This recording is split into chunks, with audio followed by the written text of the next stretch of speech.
kilala siya sa buong mundo bilang si Confucius. Pero ipinanganak siya sa pangalang Kangxu. Ayon sa alamat, ilang saglit bago siya ipanganak ay may nag-abot sa kanyang ina ng isang jade. At ito ay nagsalita, "Ang iyong anak ay magiging isang hari. Hari ng walang korona."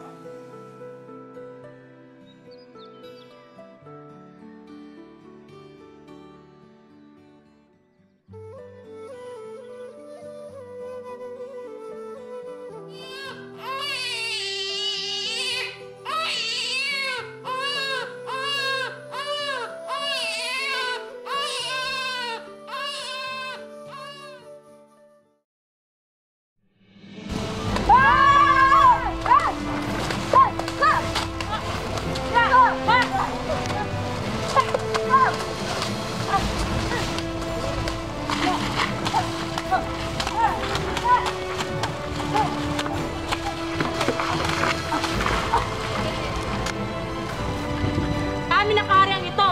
Ibinigay sa amin ng langit ang tagumpay. Paalam, aking anak.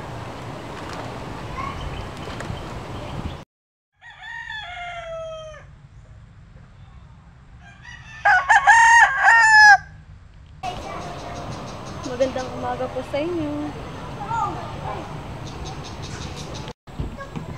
Inay, nandito na po ako. Bilisan mo anak at tayo magdadasal pa sa ating mga ninyo. Opo, Inay. Anak, alam mo ba kung bakit natin ginagawa ang bagay na ito? Opo, Inay. Dahil ang mga karunungan sa nakaraan ay makatutulong sa ating hinaharap. Magaling anak.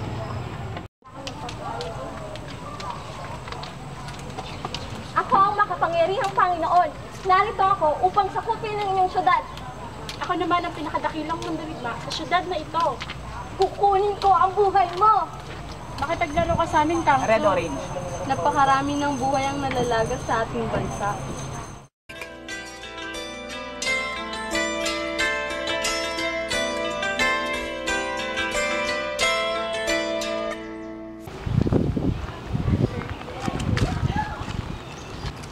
Patawarin niyo po ako kung ako'y nakikinig sa inyong musika, sapagkat ang inyong musika ay napakaganda. Wala kang dapat ihingi ng tawad, anak. Hindi ka lumapit ka dito. Maaari niyo po ba akong turuang tumugtog? Patingin ako ng iyong mga kamay, anak. Malapad ang iyong mga kamay, anak. Mahihirapan kang tumugtog. Hindi ko naman po hinihiling na maging madali ang mga bagay na ito.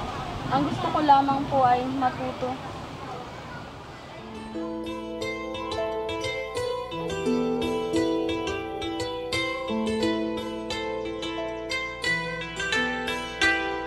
Napakagaling, natuto ka ng maigi. Natutunan ko po ito ang aking pasalan. Ngunit hindi po ang mga bagay na ito ang pag-isipan ang bumuli ko. Hindi ko nakakita ang iyong mata.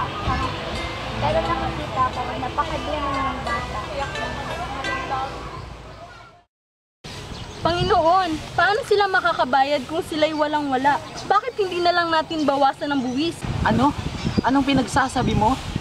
Kung magiging maliit ang buwis ng mga tao, ay makukontento sila. At kung makukontento ang mga tao, ay makakapagawa sila ng marami. At kung sila'y makakapagawa ng marami, ay mas magiging malaki ang iyong bahagi, Panginoon. Napakatalino mo talaga, Kangxu. Hindi nababagay sa'yo ang tagapag-ingat lamang ng mga dokumento tulad ng ginagawa mo ngayon. Ang dapat sa'yo, maging isang guro. Huwag na huwag natin kakalimutan ang mga tradisyon na ibinasa sa atin ng ating mga ninuno. Sapagkat kung ating kakalimutan ang mga bagay na iyon, ay parang kinalimutan na rin natin ang lahat. Subalit hindi ko na nakikita ang mga tradisyong galing sa ating mga ninuno. Mali sa ating bayan. Ang kasalukuyan ay nanggaling sa nakaraan. Ang mga bagay na iyon ay dapat nating alalahanin. Patawad po, Guro. Nais ko po sanang matuto, subalit ako'y walang salapi. Kung gusto mong matuto, ay kailangang magtanong ka. At kung gusto mong makatanong ay kailangang naririto ka.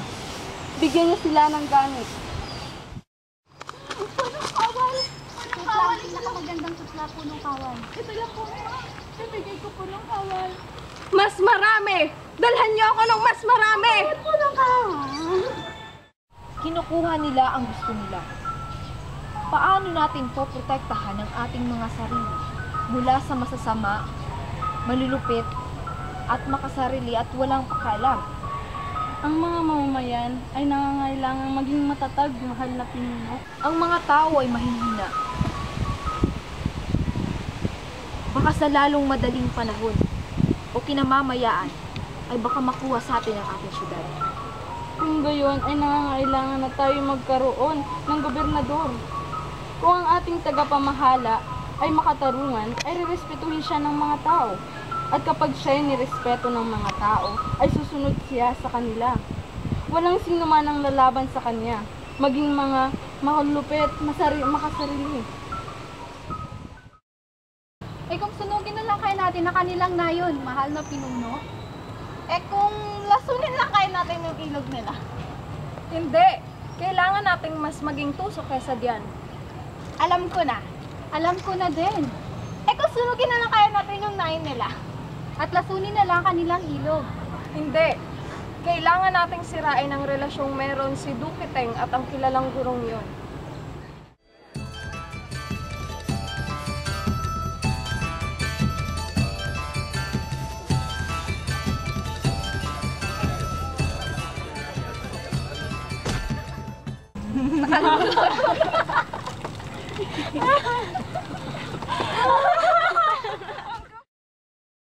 Ang iyong maalam na guro ay mukhang hindi nasisiyahan, mahal na hari.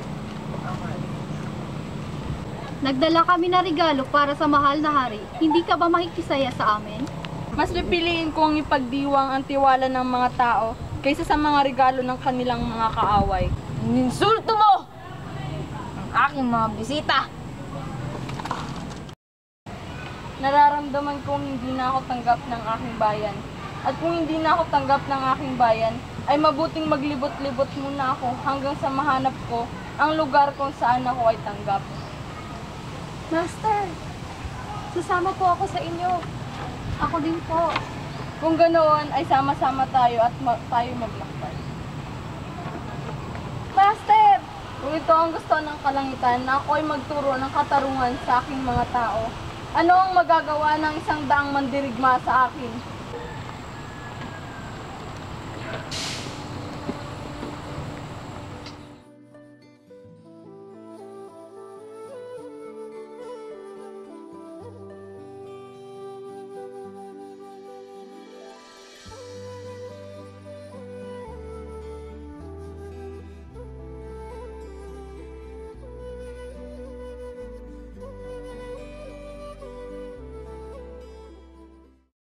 Kayo lang naman ang mga nakikinabang. Magsitahimik kayo!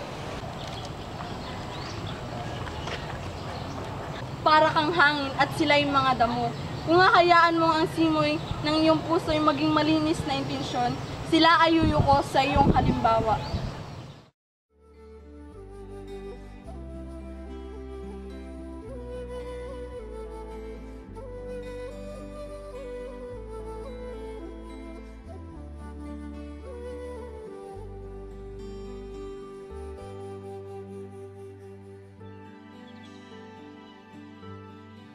Hindi. Ikaw ay nagkakamali. Ako ay hindi isang matalino o maalam. Ako ay tao lamang na nagsusumikap para sa kabutihan at hindi susuko sa pagtuturo nito. Ano ang kabutihan, aking guro? Ang kabutihan ay pananabik, aking kaibigan. Pananabik sa kung ano ang tama, ang totoo, at ang mahalin ng iyong kapwa. Ang lahat ng tradisyon at karapatan ay dito nagmula at dito din nagtatapos. Ako ay nabigo. Nabigo, aking guro? Ngunit napakarami niyo pong naihayag sa maraming tao. Sino ang nakinig?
ibinigay sa amin ng langit ng tagumpay!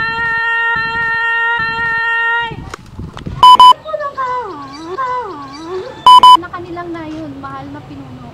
Ay, mali! Si Duque, at ang kilang lang. Master, sigawan mo rin.